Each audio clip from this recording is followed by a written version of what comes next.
दोस्तों, बुरे वक्त और मुश्किलों से सिर्फ वही शख्स लड़ सकता है जिसमें ये तीन बातें हों। जानिए हर जगह काम आने वाली बातें।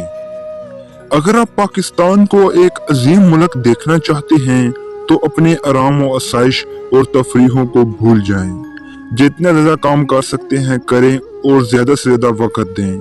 अगर आपसे कोई कहता है कि तुम ये नहीं कर सकते तो वो अपने सोचने की हद तक बताता है, आपकी नहीं। आप खुद पर भरोसा रखें, आप नहीं बदलोगे तो कुछ भी नहीं बदलेगा। अटल हकीकत है कि मकसद जितना बड़ा होता है कुर्बानियां इतनी ज्यादा पड़ती हैं। खुद के आइडियाज को कभी किसी से कम मत समझो, खुद को कभी किसी से छोटा मत समझो। जब जिंदगी में हमें धक्के लगते हैं लोगों के रवैये से तो उस वक्त हमारी असलियत ही छलकती है। तो देखना यह है कि जब आपको धक्का लगता है तो क्या छलका, सब्र, खामोशी, इंसानियत या गुस्सा, कड़वाहट, जुनून, हसद, नफरत या हकारत। चुन लीजिए कि हमें अपने किरदार को किस चीज से भरना है। फैसला हमारे इख्तियार में है। कामयाबी एक ऐसी किताब है जिसे पढ़कर अब तक लाखों लोग अपनी जिंदगियों में इनकलाब ला चुके हैं। ये किताब पढ़कर आप कामयाबी से ज्यादा दूर नहीं रह सकते। यकीन, नज़म और ज़ब्त और बेलौस लगन के साथ दुनिया की ऐसी कोई चीज नहीं जो हासिल नहीं की जा सकती। बहरे बनकर मंजिल तक पहुंचने की कोशिश करो, क्योंकि बाज़ लोगों की मायूस बातें तुम्हें रोक ना दें। अपने अंदर के खौफ को खत्म कर दो तो तुम दुनिया के कामयाब इंसान बन जाओगे। तंग जगह से निकलने का वाहिद रास्ता यह है कि आप अपना रास्ता इजाद करें। चेहरे कितने अजीब होते हैं, राज होते हैं। जब उन्हें पढ़ने लगे तो यूं लगता है जैसे कुछ भी छुपा हुआ नहीं।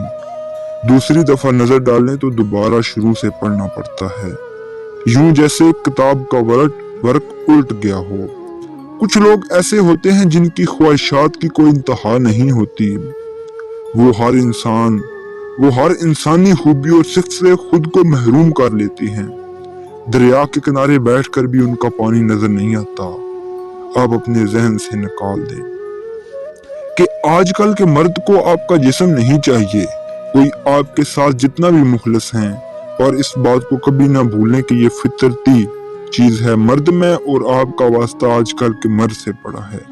जहाँ तक मैंने देखा है, सोचे इस काबिल नहीं कि इनसे ये जाना जैसे कि वाकई मैं मुखलिस हूँ। लोग हाँ, जिसके दिल में ईमान का जरा बाकी है वो हमेशा हलाल का रास्ता ही अपनाएगा। पर मैं सिर्फ ये चाहूंगा कि हर इंसान खुद को महफूज करने का हकदार है। खुद को महफूज रखे, खुदा ने आपको अकल दी है।